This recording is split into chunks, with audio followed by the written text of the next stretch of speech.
রবীন্দ্রনাথ ঠাকুরের ছোট গল্প অবলম্বনে নির্মিত সরকারি অনুদানের নতুন চলচ্চিত্র দেনা পাওনার মাধ্যমে ১২ বছর পর অভিনয়ে ফিরলেন ঢালিউডের আলোচিত নায়িকা পলি।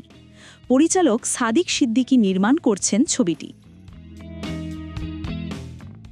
গত ২৬ নভেম্বর এফডিসির ৮ নম্বর ফ্লোরে অনুষ্ঠিত হয় একটি আইটেম গানের শুটিং, যার সঙ্গীত পরিচালনা করছেন শেখ সাদি খান এবং কোরিওগ্রাফিতে ছিলেন ইউসুফ খান।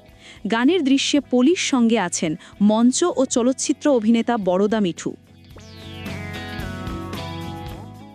দীর্ঘ বিরতির পর ফেরার অনুভূতি জানাতে গিয়ে পলি বলেন, ১২ বছর পর আবার ক্যামেরার সামনে দাঁড়ানো তার কাছে নতুন ইনিংসের মতো। সংসার ও ব্যবসার ব্যস্ততায় এতদিন অভিনয় করা হয়নি, তবে এখন বছরে ২-১টি চলচ্চিত্রে কাজ করার ইচ্ছা রয়েছে। নিজের স্বভাবসুলভ ভঙ্গিতে তিনি জানান, পলি মানেই চমক, আর এই গানটিও দর্শকদের জন্য সেই চমকই হবে। ২০০৩ সালে মান্নার বিপরীতে ফায়ার সিনেমার মাধ্যমে বড় পর্দায় অভিষেক ঘটে পলির। তার সর্বশেষ কাজ ছিল ২০১২ সালে মুক্তিপ্রাপ্ত ১ নম্বর আসামি।